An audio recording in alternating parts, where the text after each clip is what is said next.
વાર્તાઓ કે જે નિર્દોષ મનોરંજનનું કામ કરતી અત્યારે એવી વાર્તાઓ ભૂલાતી જાય છે. એમ છતાં એક વર્ગ છે કે જેને આવી જૂની વાર્તાઓ સાંભળવામાં રસ છે. હેલો દોસ્તો, હું છું વૈશાલી અને મુખ પાટીની લોક વાર્તાઓમાં આજે આપણે એક સરસ મજાની વાર્તા સાંભળવાના છીએ. વાર્તાની અગાઉનો ભાગ આપણે સાંભળી લીધો છે કે એક શેઠ હતા અને એ શેઠ છે એની ઉપર પરિસ્થિતિઓ ખરાબ આવતા એ કમાવા માટે નીકળી જાય છે અને આગળ શું શું થાય છે આપણે અગાઉના વિડીયોમાં જોયો. એની લિંક હું તમને ડિસ્ક્રિપ્શન બોક્સ અને આઈ બટનમાં આપું છું, કારણ કે વિડીયોનો આ ભાગ સાંભળો એની પહેલાં એ ભાગ જરૂરથી સાંભળી લેજો, જેથી વાર્તા સાંભળવાની તમને વધારે મજા આવશે. છેલ્લે આપણે જોયેલું કે બે બહેનોને શેઠે વાતો કરી અને પોતાનો જીવ બચાવ્યો. ત્રીજી જે સૌથી નાની બેન છે એ નાની બેન જ્યારે શેઠની પાસે આવે છે ત્યારે શેઠ શું વાર્તા કહી એને મનાવી શકશે કે પછી વાર્તામાં કોઈ નવો પડાવ આવશે એ હવે આગળ જોઈએ. નાની બેને રતન માગેલા ને શેઠે ના પાડી. પછી શેઠે કીધેલું કે મને મારીને રાજા જેમ પોપટને મારીને પસ્તાયેલો ને એમ તું ન પસ્તાય ને તો મને કહેજે. નાની બેને પૂછ્યું કે પોપટને મારીને રાજા કેમ પસ્તાયેલો, એ વાત તો કર. શેઠ કે એક હતો રાજા, એને પંખી પાળવાનો ભારે શોખ. ભાત ભાતના પંખી એને પાળેલા, પણ એમાંય એને પોપટ ઉપર ભારે પ્રેમ. એક વખત પોપટને પોતાના ખંભે બેહાડી રાજા દાદાન કરી રહ્યા હતા. ત્યાં ઉપર આકાશમાંથી ઉડતું ઉડતું પોપટનું એક ટોળું નીકળ્યું. ટોળાને જોઈને પોપટ બોલ્યો, રાજા સાહેબ, આ પ્રજા આપો તો થોડા દિવસ મારા ભાઈઓ સાથે રહી આવું, થોડા દિવસમાં પાછો આવતો રહીશ. રાજા કે ભલે જા. પોપટ તો પોતાને દેશ હાલ્યો. થોડા દિવસ ભાઈ બહેનો સાથે આનંદ કરીને પાછો ફર્યો. ત્યારે પોતાની સાથે નંદનવનમાંથી એક અમૃત ફળ લેતો આવ્યો. રાજાને તે ભેટ આપતા કીધું કે રાજા, જે આ કોઈ અમર ફળ ખાય એની જુવાની પાછી આવે અને એ અમર થઈ જાય. રાજા અમર ફળ જોઈ અને રાજી રાજી થઈ ગયો. એને થયું કે હું અમર ફળ ખાઉં તો એકલો અમર થઈ જાઉં અને મારા રાણી રહી જાય. રાણીજી ખાય તો હું રહી જાઉં. એ કરતા તો અમર ફળ બાગમાં વાવું. જ્યારે એના ઉપર ફળ બેસે ત્યારે હું તો હું પણ મારી આખી પ્રજા એ ફળ ખાય છે અને અમર થશે.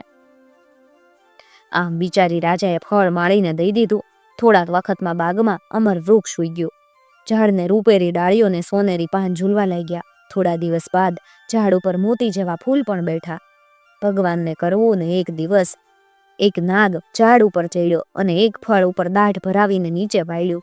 માળીએ સવારે આવીને જોયું તો એક ફળ પાકીને નીચે પડેલું. ફળ લાવીને એણે રાજા સામે ધર્યું. રાજા તો બહુ રાજી થયો, પણ એને થયું કે આ તો પેલું ફળ રાજ પુરોહિતને ભેટ આપું. આમ વિચારી રાજાએ અમર ફળ પુરોહિતને ઘરે મોકલી દીધું. પુરોહિતના ઘરમાં બે જ જણા, પુરોહિત અને એના પત્ની, બંને ઘડા થયેલા. આથી એમણે વિચાર કર્યો કે બંને જણા ખાઈએ. આમ વિચારી અમરફળના બે કટકા કર્યા. ત્યાં તો એમનો કૂતરો આવી ગયો. પુરોહિતે એક નાનકડો કટકો કૂતરાને નાખ્યો. જેવો કૂતરાએ કટકો ખાધો કે એ એક બાજુ જઈને પડ્યો ને ઘડીકમાં મરી ગયો.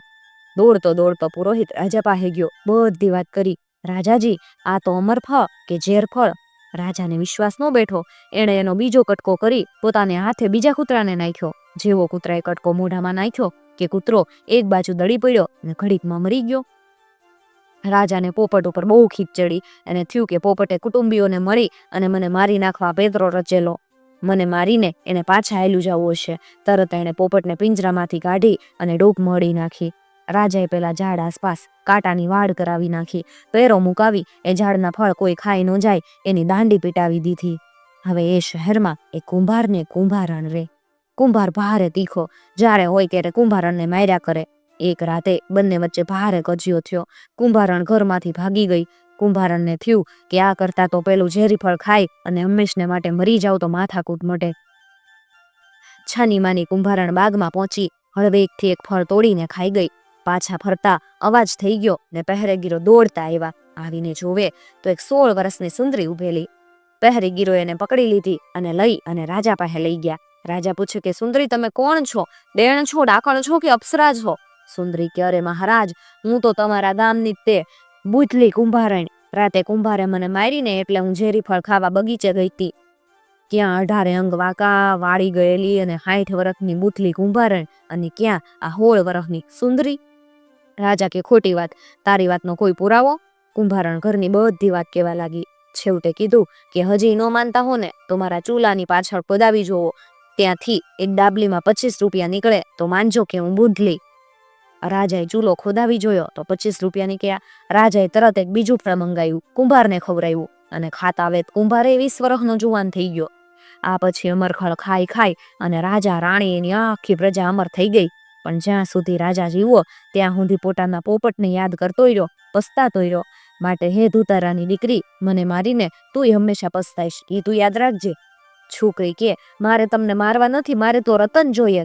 શેઠ કે મારવો હોય તો મારી નાખ, ને એક વાત મને કે આ બધા પાપના કામ કરે એમાં તારા ઘરના માણસો ભાગીદાર તો છે ને? છોકરી કે એ તો હોય જ ને, હું ક્યાં મારા એકલાના પેટ માટે કરો. શેઠ કે તું એકવાર પૂછી તો જો. છોકરીએ જઈને માને પૂછ્યું, એમાં આ બધા પાપના કામની હું ભાગીદાર, એમાં તું ભાગીદાર કે નહીં? ડોશી કે દીકરી જે કરે એ ભોગવે, મારે ને પાપને હું લાગે વળગે. આ પછી છોકરીએ એક એક પછી ઘરના બધાને પૂછી જોયું, બધા એક જ જવાબ આપ્યો. છોકરીએ પાછા આવીને શેઠને કીધું કે તમે મારી આંખો ઉઘાડી, મારે આવા પાપના કામ હવે નથી કરવા. તમે મારા પતિદેવને, હું તમારી અર્ધાંગના, હાલો અહીંયાથી કંઈક ભાગી જાય. બચવાનો આ એક સારો મોકો જોઈ અને શેઠ ધુતારાની છોકરી હારે હાલી નીકળ્યા. રસ્તામાં ધુતારાની છોકરી શેઠના લાલન પાલન કરતી આવે ને હૈયાના હેઠ ઢોળતી આવે. શેઠને પણ એના ઉપર ભાવ બંધાઈ ગયો. હવે હાલતા હાલતા હાલતા એક શહેરમાં પહોંચી ગયા. એવો શહેરની બહાર એક બગીચામાં ઉતર્યા. બંનેને ભૂખ લાગેલી, પણ આટો દાળ લાવે ક્યાંથી? ધુતારાની દીકરી કે મારી પાસે બીજું તો કાંઈ નથી, પણ મારી આ ચોળી લઈ જાવ, એના ઠીક ઠીક પૈસા આવશે, એ વેચીને ખાવાનું લઈ આવો. શેઠ તો ચોળી લઈને શહેરમાં ગયા. એક વેપારીને ચોળી બતાવી. વેપારીને થયું કે આ ચોળી આટલી સુંદર, ત્યારે એની પહેરવા વાળી કેવી સુંદર હશે. ગમે એમ કરીને એને હાથ તો કરવી જ જોઈએ. આમ વિચારીને શેઠને પૂછ્યું, એકલા જ છો કે કોઈ હારે? શેઠ કે મારી સ્ત્રી હારે જ છે, શહેરની બહાર બગીચામાં ઉતર્યા છીએ અમે. વેપારી કે ચોળી બહુ કિંમતી, એના મૂલ કરતા વાર લાગશે, માટે બેહો. શેઠ દુકાનમાં બેઠા ત્યાં વેપારી પાછલે બાણેથી એક વેલ તૈયાર કરી અને ધુતારાની દીકરી પાસે પહોંચ્યો. જઈને કે શેઠ તો અમારા માસિયાઈ થાય, એ ઘરે બેઠા તમને તેડવા વેલ મોકલી. ધુતારાની દીકરી વેલમાં બેહી ગઈ. વેપારીએ લાવીને એને પોતાના ઘેર હાથમી મેળીએ ચડાવી દીધી. અને આ બાજુ વેપારીએ આવીને શેઠને ચોળી અને પાછી આપી અને કે ચોળી હાવ નકલી, અમારે નથી લેવી. શેઠ ત્યાંથી ચૂપચાપ હાલી નીકળ્યા. થોડીક વાર થઈ કે વેપારી હાથમી મેળીએ ધુતારાની દીકરી પાસે પહોંચ્યો. હાથ લાંબા કરીને કે આજથી તું મારી શેઠાણી ને હું તારો શેઠ. ધુતારાની દીકરી બધું સમજી ગઈ. ઈ કે તમે મારા શેઠ હાચા, પણ મને દારૂ પીવાની ટેવ છે, થોડોક મંગાવી ગયો ને. વેપારીએ તરત 2 સીસા દારૂ મંગાવ્યો. ધુતારાની દીકરી પોતે ટીપું પીતી ગઈ અને શેઠને વાલ દેખાડી અને પ્યાલો પ્યાલો દારૂ પાતી ગઈ. થોડીક વાર થઈ ત્યાં વેપારી દારૂના ખેનમાં ચકચૂર થઈને એક બાજુ ઢળી પડ્યો. તરત ધુતારાની દીકરીએ એનો પોશાક ઉતારી પોતે ચડાવી લીધો અને હવેલીની બહાર નીકળી ગઈ. હવે અધરાતનો સમય. ધુતારાની દીકરી એકલી હાલી જાય. કોટવાળ રોન ફરવા નીકળ્યા. કોટવાળે પડકાર કર્યો, કોણે? અને ધુતારાની દીકરીએ કીધું, જરા અહીંયા આવો.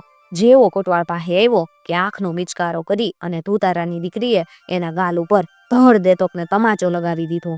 કોટવાળેનું રૂપ જોઈને દીવાનો થઈ ગયો અને બૂમો મારવા લાગ્યો, હાય હાય, તમાચો મારીને ગઈ ક્યાં, ગઈ ક્યાં? ધુતારાની દીકરી હસતી હસતી ત્યાંથી રવાના થઈ ગઈ. પેલી બાજુ શેઠ ચોળી લઈને બગીચે પાછા ફેર્યા. જોવે તો ધુતારાની દીકરી નથી. હમણાં આવશે, હમણાં આવશે એમ વાટ જોતા શેઠ બેઠા. હાંજ પડી પણ ધુતારાની દીકરી ન દેખાય, એટલે એના વિયોગમાં ઈ પાગલ થઈ ગયા ને મીડા બૂમો પાડવા, હાય હાય, ચોળી દઈને ગઈ ક્યાં, ગઈ ક્યાં? સવારે પેલા વેપારી નશો ઉતર્યો, એનું મગજ ફરી ગયેલું. જોવે તો પાસે ધુતારાની દીકરી નથી, એટલે ઈ રાયડો મીડો નાખવા, હાય હાય, પ્યાલા ભરીને દેતી હતી, ગઈ ક્યાં, ગઈ ક્યાં? હવે ધુતારાની દીકરી તો આવવા ચાલી જાય. શહેરને દરવાજે એક તંબોળીની દુકાન. તંબોળી એનું રૂપ જોઈને નટું થઈ ગયો. બોલાવીને કે બસ મારા હાથનું પાન ખાતા જાવ. જેવું તંબોળીએ પાન ધર્યું કે ધુતારાની દીકરીએ પાન મોઢામાં નાખતા એને તમાચો લગાવી દીધો. તંબોળી બૂમો પાડવા માંડ્યો, હાય હાય, પાન ખાઈને ગઈ ક્યાં, ગઈ ક્યાં? હવે ધુતારાની દીકરી બગીચે ગઈ તો ને શેઠ ન મળે. શેઠ તો પાગલ થઈને ત્યાંથી હાલી નીકળેલા. ધુતારાની દીકરી શેઠની શોધમાં આગળ હાલી નીકળી. હાલતી હાલતી હાલતી એ તો બીજા શહેરમાં પહોંચી ગઈ. હવે આ શહેરનો રાજા આગલી રાતે જ મરી ગયેલો. એને કોઈ સંતાન નહીં. મરતા મરતા એ કહી ગયેલો કે આવતી સવારે જે કોઈ પેલો મુસાફર શહેરમાં પગ મૂકે એને ગાદીએ બેહાડજો. નસીબ સંજોગે ધુતારાની દીકરી શાહુકારના પોશાકમાં સૌથી પ્રથમ ત્યાં આવી. એને રાજગાદી ઉપર બેહાડવામાં આવી. ધુતારાની દીકરી મહેલને ઝરૂખે બેઠી બેઠી શેઠની રાહ જોવે. ત્યાં તો પેલો તંબોળી પાન ખાઈને ગઈ ક્યાં તે બોલતો નીકળ્યો. તુતારાની દીકરીએ પહેરેગીરોને હુકમ દઈ દીધો કે ગામમાં બહારથી જેટલા ગાંડા આવે એને મારી પાસે લઈ આવવાના.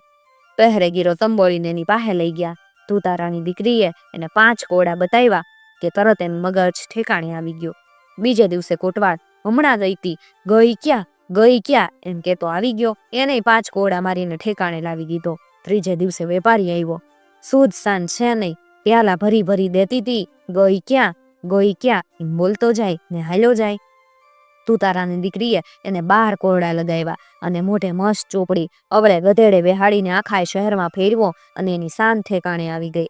મોં હંતાડતો ઈ પોતાના ગામ ભણી ભાગી ગયો. હવે ચોથે દિવસે શેઠ આવી ગયા. મોઢું સૂકું ખંખ થઈ ગયેલું, હાવ ધ્યાન ભંગ, કાંઈ ધ્યાન બાન નહીં, હાલ્યા જાય ને બોલતા જાય. ચોળી દઈને ગઈ ક્યાં. તુતારાની દીકરીએ એને મહેલમાં તેડાવી લીધા. શેઠને તો નવરાવી ધોવરાવી જમાડવા બેહાડ્યા, પણ શેઠ જમે નહીં. તુતારાની દીકરીએ ધીમે ધીમે પોતાની બધી વાત કરી. જેમ જેમ વાત કરતી ગઈ એમ શેઠનું મગજ ઠેકાણે આવતું ગયું. તુતારાની દીકરી કે જોવો, હું અહીંની રાજા થઈ ગઈ, કોઈને વાત કરતા નહીં કે હું સ્ત્રી છું, ખાઓ પીઓ મોજ કરો. હવે એક દિવસ બેઠી તુતારાની દીકરી વિચાર કરે કે આટલું થયું તોય શેઠે પોતાના રતન મને ન દીધા. કદાચ એ રતન એ શેઠાણીને દેવા વિચાર કરતા હશે. મને તો હવે રાજપાટ મળી ગયું, મારે રતનને શું કરવા, ભલે ને શેઠાણી ના આપે. આમ વિચારી એણે શેઠને એક દિવસ કીધું કે તમે કેટલા વર્ષથી ઘરે નીકળ્યા, જાઓ બાળ બચ્ચાને વળી આવો, એ તમારી કેટલી રાહ જોતા હશે. શેઠ કે ભલે હું જાઉં. હવે તુતારાની દીકરીએ શેઠાણી માટે અનેક ભેટ સોદાગો આપી અને બીજે દિવસે પોતાને ઘરે જવા શેઠ રવાના થયા. કેટલાય વર્ષે મતા શેઠાણી અને બાળ બચ્ચા રાજીના રેડ થઈ ગયા. શેઠે તુતારાની દીકરીએ આપેલા ઘરેણા ગાંઠાને લુગડા લત્તા આપતા શેઠાણીને બાળકો તો ખુશખુશાલ થઈ ગયા. હીર જુએ ને ચીર ભૂલે, ચીર જુએ ને હાર જુએ ને માળા ભૂલે. સૌથી છેલ્લે શેઠે પોતાનો સાથા ચીરી 2 રતન શેઠાણીને દઈ દીધા, પણ હીર ચીર અને હાર માળામાં ગૂંચવાઈ ગયેલ શેઠાણીને આગળમાં નહીં. એને મામૂલી પાચિકા સમજી અને પાનદાનીમાં મૂકી દીધા. હાંજે પડખે રહેતી બુઢી સાધુડી શેઠાણી પાસે બેસવા આવી. શેઠાણીએ પૂછવા લાગી, હે બેન, શેઠ ઘણે દિવસે ઘરે આવ્યા ત્યારે ઠીક કમાઈ લાવ્યા હશે નહીં? શેઠાણી ખીજાઈને, કમાણી જોવો ને 2 પાચિકા લાવ્યાસ એમ કહી પેલા રતન સાધુડીની પાસે મૂક્યા. સાધુડી સમજી ગઈ કે આ તો સાચા રતન, લાખનું એક. એણે આડાવડા હાથ કરી અને પોતાને ગળેથી છોડી નકલી રતન મૂકી દીધા અને સાચા રતન લઈ લીધા. એક દિવસ શેઠાણી શેઠને કે કેટલાય વર્ષ પર દેશ ગાળી આવ્યા, પણ આ હીરચીર વગર બીજી કઈ કમાણી તો નથી કરી. શેઠ કે પેલા રતન ક્યાં? શેઠાણીએ લાવીને રતન આપ્યા. જોઈને શેઠ કે આ તો નકલી રતન છે, મેં આપેલા સાચા રતન ક્યાં? શેઠાણી સાચા રતન ક્યાંથી કાઢે? શેઠનું મગજ ફરી ગયું, બૂમો પાડવા લાગ્યા, સાચા રતન ક્યાં ગયા? આ બાજુ તુતારાની દીકરી શેઠની રાહ જોયા કરે.